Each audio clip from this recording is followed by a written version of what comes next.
여러분, 지금 이 순간 여러분은 이미 빛의 속도로 움직이고 있습니다. 네, 제대로 들으신 게 맞습니다.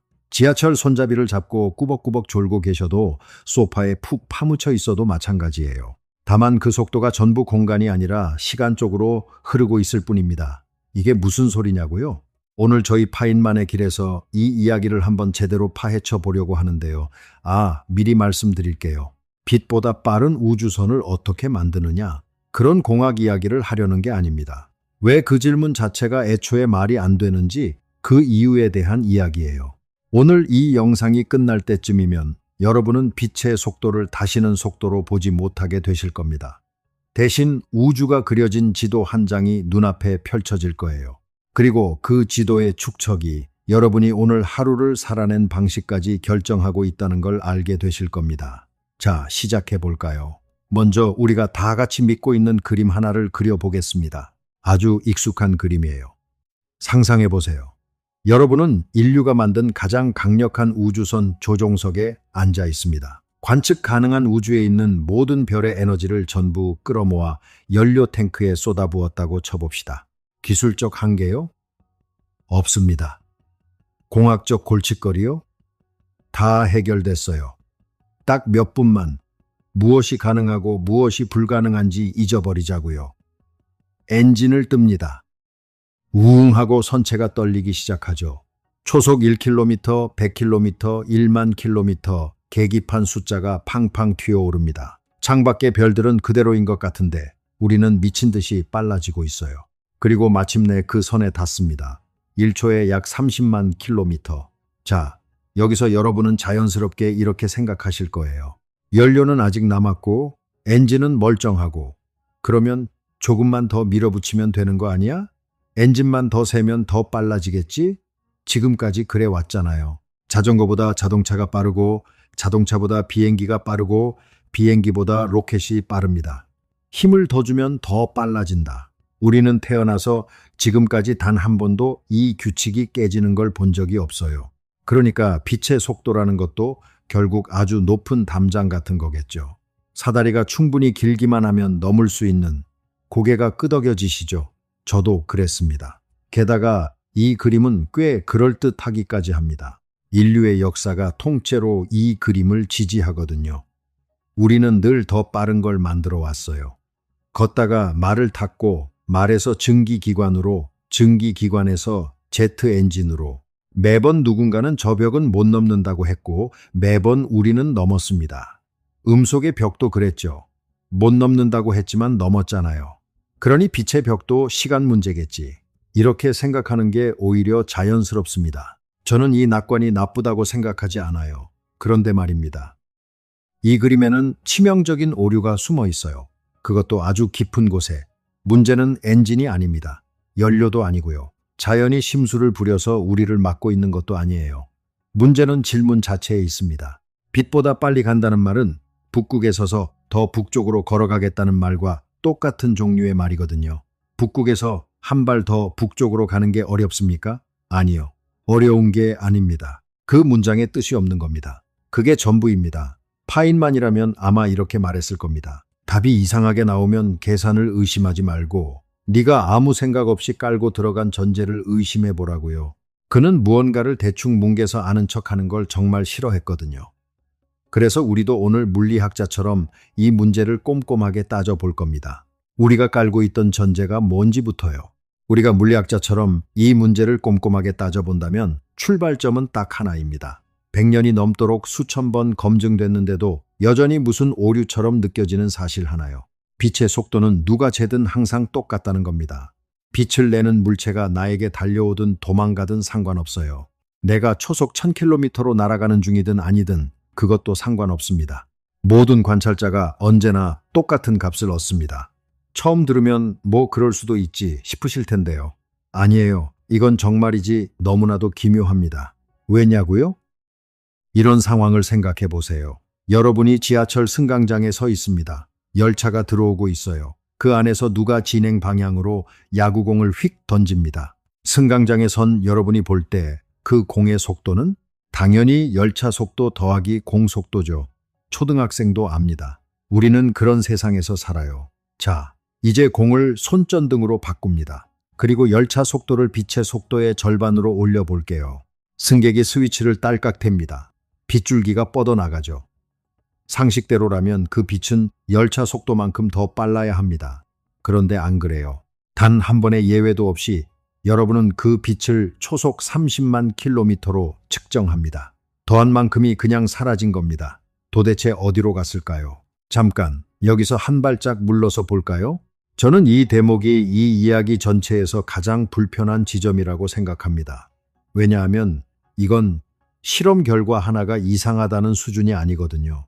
우리가 덧셈이라고 믿어온 것이 우주에서는 덧셈이 아니었다는 뜻이니까요. 초속 15만 킬로미터로 달리는 열차 위에서 초속 30만 킬로미터로 빛을 쏘면 답은 45만이 아니라 30만입니다. 숫자를 잘못 더한 게 아니에요. 더하기라는 연산 자체가 우리가 생각하던 그것이 아니었던 겁니다. 19세기 물리학자들을 미치게 만든 게 바로 이겁니다. 그 시절 사람들은 빛도 소리처럼 어떤 매질을 타고 흐른다고 믿었어요. 에테르라는 걸 상상했죠. 그렇다면 지구가 에테르 속을 헤엄치고 있을 테니 강물에서 물살을 따라 헤엄칠 때와 거슬러 헤엄칠 때가 다르듯 빛의 속도도 방향에 따라 달라져야 합니다. 1887년 마이클슨과 몰리라는 두 사람이 이걸 진짜로 재봤습니다. 아주 미세한 차이도 잡아낼 정밀한 장치를 만들어서요. 결과는요, 차이가 뚝 없었습니다. 어느 방향으로 쏘든 완벽하게 똑같았어요. 에테르 같은 건 애초에 없었던 겁니다. 그 다음 20년 동안 똑똑한 사람들이 이 결과를 설명하려고 별짓을 다 했습니다. 이론을 덧대고 가설을 붙이고. 그런데 손댈수록 더 꼬였어요. 그때 스위스 특허청의 젊은 직원 하나가 등장합니다. 1905년 아인슈타인은 아무도 하지 않던 질문을 던집니다. 만약 실험이 맞다면? 만약 틀린 게 우리 측정이 아니라 우리 직관이라면? 공간과 시간에 대해 우리가 그냥 당연하다고 깔고 있던 그 전제가 틀린 거라면? 여기서부터 진짜 이야기가 시작됩니다. 자, 이 영상 내내 저희가 붙들고 갈 그림 하나를 지금 꺼내겠습니다. 지도예요. 시공간을 거대한 지도 한 장이라고 생각해 보세요. 가로축은 공간, 세로축은 시간입니다. 여러분이 살아온 모든 순간, 오늘 아침에 마신 커피 한 잔, 퇴근길에 산 붕어빵 한 봉지, 전부 이 지도 위에 콕 찍힌 점이에요. 그런데 지도라는 게 뭡니까? 축척이 있어야 지도죠. 킬로미터를 센티미터로 바꿔주는 그 비율 말입니다. 그게 없으면 그건 그냥 낙서예요.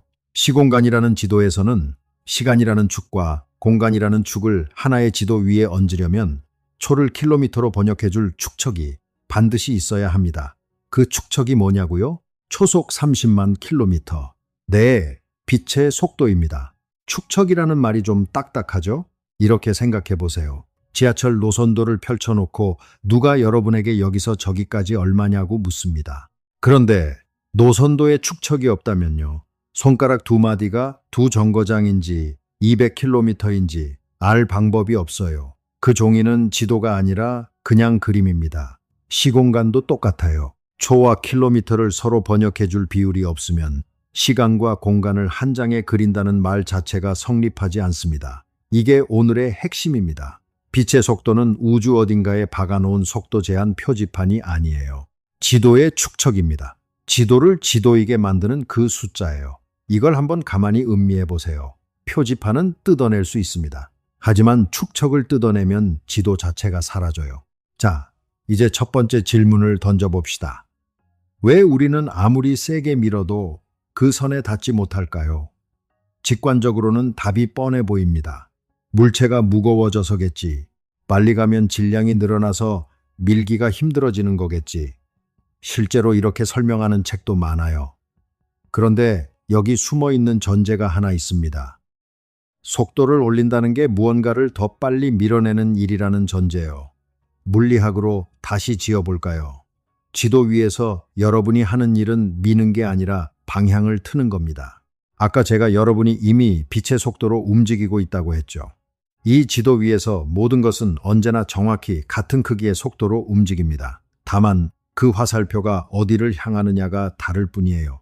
가만히 앉아 계신 여러분의 화살표는 시간축을 향해 완전히 꼿꼿하게 서 있습니다. 그래서 공간 이동은 0이고 시간은 최대 속도로 흐르죠. 째깍째깍 아주 힘차게. 여러분이 걷기 시작하면 그 화살표가 아주 살짝 기웁니다.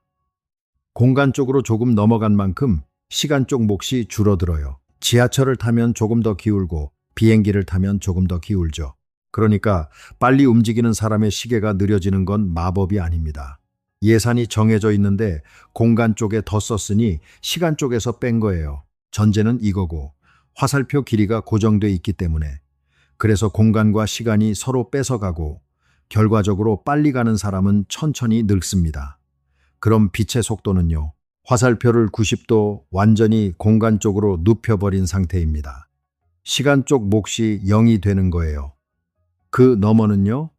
없습니다. 90도 다음에 더 눕힐 각도가 없어요. 아, 여기서 오해하지 마세요. 각도가 모자란다는 게 아닙니다.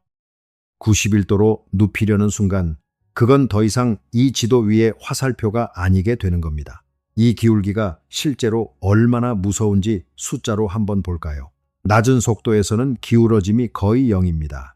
그래서 우리가 아침에 지하철을 타고 저녁에 집에 돌아와도 아무런 이상함을 못 느끼는 거예요. 자동차도 비행기도 심지어 우주로켓조차 빛의 속도에 비하면 사실상 멈춰 있는 거나 마찬가지거든요. 그런데 빛의 속도의 10%쯤 되면 변화가 슬쩍 고개를 내밉니다. 50%면 확실해지고요. 90%를 넘어가면 인간의 직관은 그냥 작동을 멈춥니다. 여러분의 우주선이 빛의 속도의 99%로 달린다고 해볼까요? 지구에서 볼 때 여러분의 시계는 약 7배 느리게 똑딱거립니다. 지구에서 7년이 흐르는 동안 여러분은 딱 한 살 먹는 거예요. 여기서 조금만 더 99.9999%까지 밀어붙이면요. 우주선에서의 1년이 지구 시간으로 수천 년이 됩니다. 여러분이 한 살 먹는 동안 고향에서는 제국이 일어났다 멸망하고 쓰던 말이 사라지고 을 끝간 개수로 인류가 진화할 수도 있어요. 따라오고 계시죠? 그리고 시간만 그런 게 아닙니다. 공간도 같이 요동칩니다. 길이가 100m인 우주선을 상상해 보세요. 안에 탄 승무원들에게는 앞을 보나 뒤를 보나 그냥 100m예요. 그런데 지구에서 그 우주선이 날아가는 걸 보는 사람에게는 진행 방향으로 꽉 눌려 보입니다. 99%에서는 원래보다 7배쯤 짧아 보이고 더 극단으로 가면 100m짜리 우주선이 손바닥만 하게 보일 수도 있어요. 승무원들은 아무것도 못 느낍니다. 그런데 우주는 빛의 속도가 누구에게나 똑같이 측정되도록 만들겠다는 그 단 하나의 목적을 위해서 보는 사람에 따라 공간의 모양을 문자 그대로 비틀어 버립니다. 지도로 말하자면 축척을 지키려고 지도가 스스로 접히는 거예요. 에너지로 이야기해도 결론은 똑같습니다. 끝없이 이어진 계단을 올라간다고 생각해 보세요. 처음 몇 칸은 가뿐합니다. 그런데 다음 칸이 아까보다 조금 높아요. 그 다음 칸은 더 높고 점점 가팔라지더니 어느 순간 다음 칸의 높이가 무한대가 됩니다. 빛의 속도가 딱 그렇습니다. 물질 1g을 그 선까지 밀어 올리려면 무한한 에너지가 듭니다. 엄청나게 많은 게 아니라 말 그대로 무한대예요. 우주에 있는 모든 별의 에너지를 다 쥐어짜도 어림없습니다. 처음에 제가 드린 그 무적의 우주선 기억나시죠? 그 우주선으로도 안 됩니다. 연료가 모자라서가 아니에요. 지도의 축척을 연료로 살 수는 없기 때문입니다. 여기서 잠깐 이 계단 비율을 조금만 더 밀어붙여 볼게요. 사람들은 보통 이렇게 생각합니다. 계단이 높아지는 건 우리가 지쳐서겠지. 아니에요. 계단이 진짜로 높아지는 겁니다. 여러분의 다리가 문제가 아니라 계단이 문제예요. 그리고 그 계단은 마지막 한 칸에서 하늘 끝까지 솟구칩니다. 무한한 에너지라는 말은 아무리 오래 모아도 언젠가는 된다는 뜻이 아닙니다. 영원히 안 된다는 뜻이에요. 이걸 한번 가만히 음미해 보세요. 우주는 우리에게 어려운 숙제를 낸 게 아닙니다. 애초에 숙제가 아니었던 거예요. 자, 그럼 다음 질문. 도대체 그 선에 바짝 다가서면 창밖 풍경은 어떻게 보일까요? 영화에서 많이들 보셨죠? 별들이 쭉쭉 늘어나 빛의 선이 되고 우주가 터널로 변하는 장면. 어떻게 설명드릴까요? 멋지긴 한데 거의 다 틀렸습니다. 현실은 훨씬 더 기괴해요. 두 가지가 동시에 벌어집니다. 첫째, 색이 변합니다. 구급차 사이렌 아시죠? 다가올 땐 삐용삐용 높고 날카롭다가 지나가면 우웅하고 낮아지잖아요. 빛도 똑같습니다. 빛의 속도의 90%로 날아가면 정면의 붉은 별은 노랗게, 노란 별은 하얗게, 하얀 별은 푸르게 타오릅니다. 그러다 어느 순간 우리가 보던 별빛이 죄다 자외선으로 넘어가 시야에서 쏙 사라져요. 대신 원래는 안 보이던 것들, 차갑고 캄캄하던 가스 구름이 갑자기 번쩍하고 타오르기 시작합니다. 아름답죠? 그런데 여기 함정이 있습니다. 계속 가속하면 앞쪽의 X선이 감마선으로 변해요. 평범하던 별빛이 죽음의 방사선 덩어리로 돌변합니다. 떠도는 수소 원자 하나하나가 총알이 되고요. 우주가 사지로 변하는 거죠. 잠깐만요. 여기서 하나 짚고 갈게요. 그러니까 영화에서 보던 그 빛의 선, 그건 그냥 예쁘게 만든 연출입니다. 실제로는 별이 늘어나는 게 아니라 색이 통째로 갈아엎어지는 거예요. 둘째, 하늘의 모양 자체가 뒤틀립니다. 억수같이 쏟아지는 비를 생각해 보세요. 가만히 서 있으면 빗방울은 머리 위로 수직으로 떨어집니다. 그런데 우산을 접고 전력 질주를 하면요. 비는 여전히 똑바로 내리는데 얼굴 정면으로 쏟아지는 것처럼 느껴지죠. 빛도 똑같이 행동합니다. 무대가 우주 전체로 커졌을 뿐이에요. 빨라질수록 옆에 있던 별, 심지어 뒤에 있던 별까지 시각적으로 앞쪽으로 쏠립니다. 90%에서는 대부분의 별이 정면의 좁은 영역에 오밀조밀 모여들고 99%가 되면요. 온 우주의 거의 모든 별이 눈앞에 작은 동그라미 하나로 몽땅 뭉칩니다. 등 뒤는 텅 비고 캄캄해져요. 앞쪽에는 눈을 뜰 수 없을 만큼 찬란한 빛의 구슬 하나가 생겨납니다. 이걸 한번 가만히 음미해 보세요. 이건 착시가 아닙니다. 환각도 아니고요. 여러분이 움직인다는 사실 자체가 빛이 눈에 닿는 경로를 실제로 비틀어 버린 겁니다. 수천억 개의 은하가 셀 수 없는 별들이 눈앞의 점 하나로 폭발하듯 뭉쳐진 광경. 인간이 볼 수 있는 가장 아름답고 가장 등골 서늘한 풍경일 겁니다. 그런데 이건 아직 곁가지예요. 진짜는 시간입니다. 두 번째 질문으로 가보죠. 그렇다면 별들 사이를 여행하는 건 영원히 불가능한 걸까요? 안드로메다 은하는 250만 광년 떨어져 있습니다. 빛으로도 250만 년이 걸려요. 직관적으로는 사형 선고죠. 빛보다 느린 우리는 그보다 더 걸릴 테니 인간 수명으로는 영영 못 가는 거잖아요. 그렇죠? 여기 숨은 전제가 또 있습니다. 250만 년이 누구의 시간이냐는 걸 안 물어본 거예요. 아까 화살표 이야기 기억하시죠? 여러분이 화살표를 공간 쪽으로 극단적으로 눕히면 시간 쪽 몫은 거의 남지 않습니다. 지구에서 보면 250만 년이 넘게 흐릅니다. 그건 맞아요. 국가들은 먼지가 되고 언어는 사라지고 인류라는 종이 알아볼 수 없이 변해 있을 겁니다. 그 250만 년 동안 지구에서는 무슨 일이 벌어질까요? 지금 우리가 쓰는 언어는 아무도 못 읽는 그림이 되어 있을 거고 서울이라는 도시가 있었다는 사실조차 지층 어딘가에 얇은 줄 하나로만 남아 있을지도 모릅니다. 그런데 우주선 안에 여러분은요. 밥 먹고 라면 끓여 먹고 창밖 구경하고 매년 생일 케이크에 초를 꽂습니다.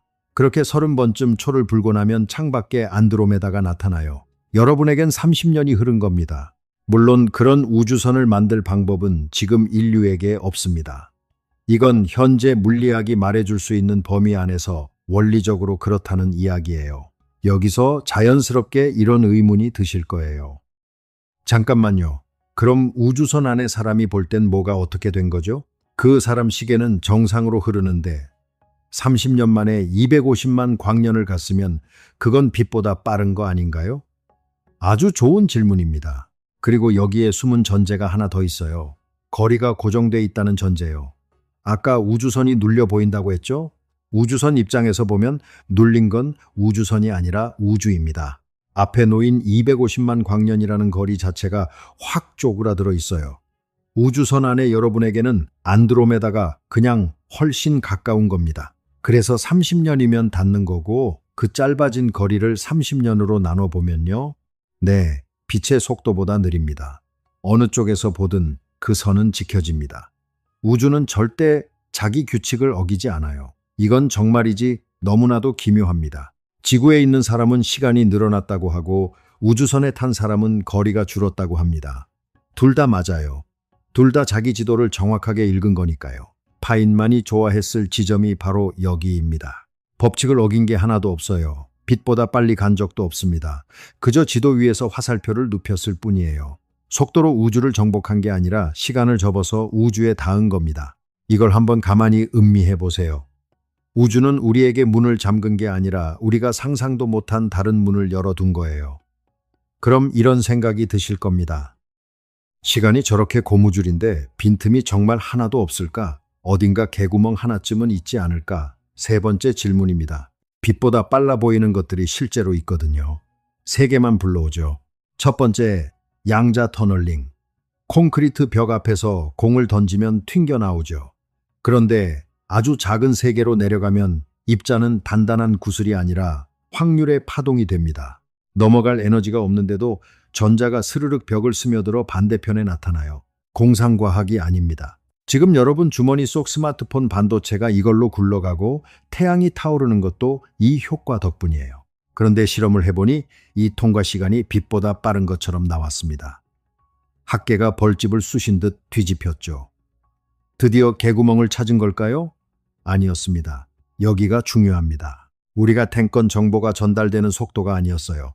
파동의 모양을 찌그러뜨려서 봉우리가 일찍 튀어나오게 만들 수는 있습니다. 하지만 그걸로 새로운 소식을 빛보다 빨리 보낼 수는 없어요. 신호의 모양과 정보의 도착, 이 둘은 하늘과 땅 차이입니다. 두 번째, 타키온. 수학 공식 속에만 사는 가상의 입자예요. 이 녀석들은 죽었다 깨어나도 빛보다 느려질 수 없습니다. 에너지를 잃을수록 더 빨라져요. 재밌죠? 그런데 얘가 진짜 있으면 세상이 개판이 됩니다. 보내지도 않은 메시지를 상대가 이미 읽고 있어요. 원인이 생기기 전에 결과가 튀어나옵니다. 미래에서 온 소식을 받고 마음을 바꿔서 그 소식 자체를 안 보내면요, 결과가 자기 원인을 싹둑 잘라버리는 겁니다. 수십 년을 눈에 불을 켜고 찾았지만 흔적조차 없었어요. 다행이라고 해야겠죠. 그러니까 타키오는 발견되지 않은 게 아니라 발견되면 안 되는 녀석이었던 셈이죠. 세 번째, 이건 지금도 진짜로 벌어지고 있는 일입니다. 우주 팽창이요. 아주 멀리 있는 은하들은 우리에게서 빛보다 빠르게 멀어지고 있습니다. 네, 빛보다 빠릅니다. 그런데 딱지를 끊을 수는 없어요. 왜냐고요? 그 은하들은 공간을 헤엄쳐 도망가는 게 아니거든요. 은하와 은하 사이의 공간, 그 바탕 자체가 늘어나는 겁니다. 지도로 돌아가 볼까요? 지도 위에 점 두 개가 서로를 향해 걸어가는 것과 지도 자체가 인쇄된 종이가 쭉 늘어나는 건 완전히 다른 일이에요. 축척은 지도 위 모든 지점에서 그대로 지켜지고 있습니다. 은하들은 각자 자기 자리에 가만히 있어요. 종이가 늘어날 뿐이죠. 워프 드라이브도 결국 같은 아이디어입니다. 1994년 알쿠비에레라는 물리학자가 방정식을 풀다가 우주선 앞 공간을 꾹 누르고 뒤 공간을 쫙 늘리면 거품째로 빛보다 빨리 미끄러질 수 있다는 걸 보였어요. 우아하죠. 그런데 계산기를 두드려 보니 음의 에너지가 필요했습니다. 그냥 양이 많은 게 아니라 인류가 한 번도 다뤄본 적 없는 형태의 에너지가요. 게다가 성공한다 쳐도 최종 보스가 기다립니다. 빛보다 빨리 가려는 거의 모든 계획은 필연적으로 타임머신이 되고 말거든요. 그리고 우주는 그런 걸 눈뜨고 봐주지 않습니다. 마치 미래가 과거를 건드리지 못하도록 우주의 가장 깊은 곳에 보안장치가 하나 깔려 있는 것 같아요. 재밌는 건 과학자들이 밤새워 온갖 꼼수를 연구해도 결국 도착하는 결론이 늘 똑같다는 겁니다. 여기서 슬슬 패턴이 보이시죠? 자연은 별짓을 다 봐줍니다. 입자가 벽을 통과해도 눈 감아주고 공간이 고무줄처럼 휘어도 놔두고 모든 걸 삼키는 블랙홀도 허락하고 우주 전체가 빛보다 빨리 부풀어도 그러려니 합니다. 그런데 딱 하나, 원인과 결과 앞에서는 피도 눈물도 없어요. 누군가 칠판 위에서 그 순서를 깨뜨리려는 낌새만 보이면 우주는 귀신같이 새로운 장벽을 들이밉니다. 도대체 왜 그럴까요? 파인 많은 자연이 왜 그렇게 생겼는지 묻기 전에 우리가 쓰는 말이 무슨 뜻인지부터 똑바로 하자고 했던 사람입니다. 애매한 걸 정말 못 견뎠어요. 그래서 우리도 지금부터 빛의 속도라는 말의 뜻을 마지막으로 한 번 더 벗겨보겠습니다. 이제 마지막 한 걸음입니다. 그리고 여기서 지도가 뒤집힙니다. 빛의 속도는 근본적으로 빛의 성질이 아닙니다. 너무 중요해서 한 번 더 말씀드릴게요. 빛과는 아무 상관이 없어요. 만약 이 우주에 빛이라는 게 아예 없었다면, 별도 전구도 태양도 전자기파도 없는 깜깜한 우주였다면요?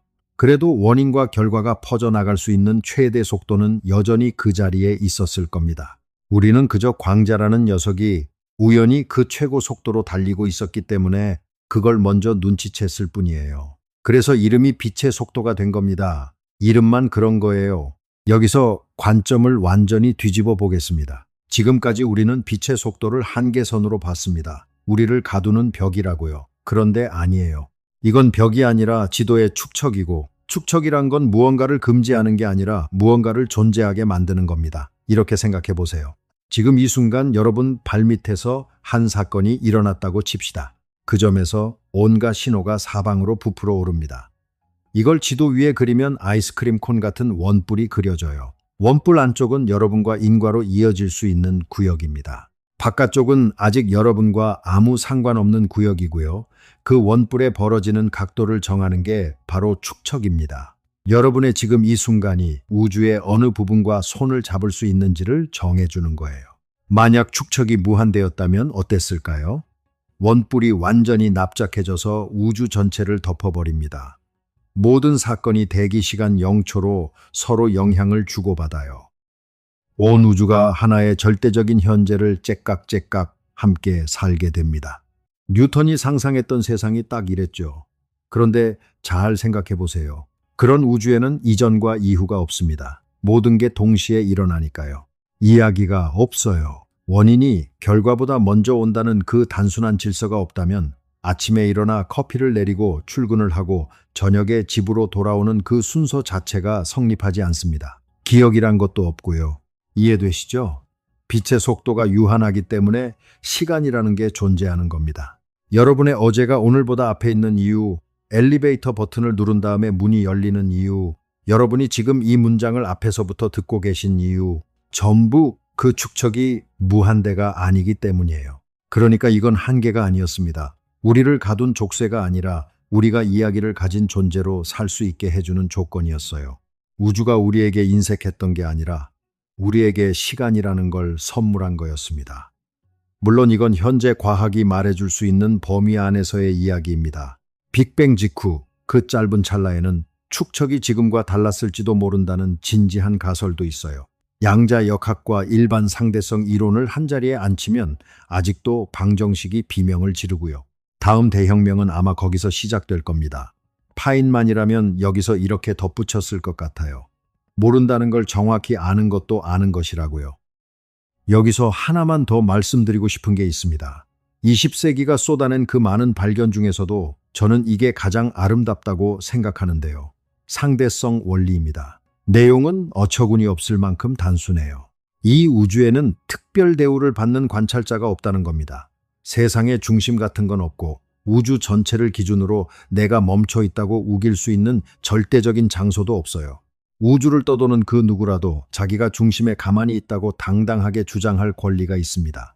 그리고 놀랍게도 물리 법칙은 그 모두에게 단 하나의 차별도 없이 똑같이 적용됩니다. 과학의 역사에서 가장 평등한 사상이에요. 우주는 아무도 편애하지 않고 아무에게도 훈장을 달아주지 않습니다. 빛의 속도가 누구에게나 똑같이 측정되는 이유가 바로 이겁니다. 지도는 한 장이고 그 지도의 축척은 한강 산책로를 걷는 사람에게나 은하 반대편을 날아가는 누군가에게나 똑같으니까요. 결론부터 말씀드리자면 빛보다 빨리 가면 어떻게 되느냐는 질문에 물리학이 내놓는 대답은 이겁니다. 아무 일도 일어나지 않습니다. 숨겨진 스테이지도 없고 다른 차원으로 가는 포털도 없어요. 별이 늘어나 터널이 되는 일도 없습니다. 그냥 그 문장의 뜻이 없는 거예요. 처음에 저는 여러분이 이미 빛의 속도로 움직이고 있다고 말씀드렸죠. 이제 그 말이 무슨 뜻인지 아실 겁니다. 여러분은 지금 화살표를 시간적으로 거의 꼿꼿하게 세운 채 우주가 허락한 최대 속도로 미래를 향해 나아가고 있습니다. 지금 이 순간에도요. 여러분이 느끼는 그 지루한 1초, 지하철에서 멍하니 흘려보낸 그 1초는 사실 우주에서 가장 빠른 이동입니다. 그게 전부입니다. 우주는 원인과 결과가 톱니바퀴처럼 착착 맞물려 돌아가도록 짜여 있습니다. 누가 회초리를 들고 시켜서가 아니에요. 기하학이, 시공간이 그렇게 생겨 먹었기 때문입니다. 그러니 빛보다 빨리 가지 못한다는 사실에 조금이라도 아쉬움을 느끼셨다면 이제 그 자리에 다른 걸 놓아두셔도 좋겠습니다. 오늘 저녁에 편의점에 들르시거든 문이 스르륵 열리는 그 짧은 순간을 한번 느껴보세요. 손을 뻗은 게 먼저고 문이 열린 게 나중입니다. 그 순서가 지켜지는 그 평범한 1초 안에 138억 년 된 우주의 가장 깊은 설계도가 통째로 들어 있습니다. 그러고 보면 우리가 그토록 부러워하던 빛은 사실 아무것도 겪지 못합니다. 화살표를 완전히 공간 쪽으로 눕혀버렸으니 시간 쪽 몫이 하나도 없거든요. 빛에게는 출발과 도착 사이에 아무 일도 없습니다. 기다림도 없고 지루함도 없고 기억도 없어요. 우주에서 가장 빠른 그 녀석은 살아본 적이 한 번도 없는 겁니다. 어쩌면 우리가 더 나은 자리에 앉아 있는 걸지도 모르겠네요. 빛의 속도는 우리를 막아선 벽이 아니었습니다. 우리가 살아가는 이야기의 문법이었어요. 우주는 우리에게 더 빠른 엔진 대신 시간을 주었고 저는 이게 훨씬 더 좋은 거래였다고 생각합니다. 그리고 여러분이 오늘 이 이야기를 어디선가 문득 떠올리신다면 아마 그 순간은 붕어빵을 사려고 줄을 서 있는 아주 평범한 저녁일 겁니다. 저는 그거면 충분하다고 생각해요. 오늘 저희 파인만의 길이 준비한 긴 여정을 끝까지 함께 해주셔서 정말 감사합니다. 오늘 이 이야기가 여러분 머릿속에 새로운 우주를 하나 띄워드렸다면 구독과 알림 설정 한 번만 눌러주세요. 저희에게는 큰 힘이 됩니다. 그럼 다음 시간에도 세상을 바라보는 새로운 시선을 하나 들고 다시 찾아오겠습니다. 감사합니다.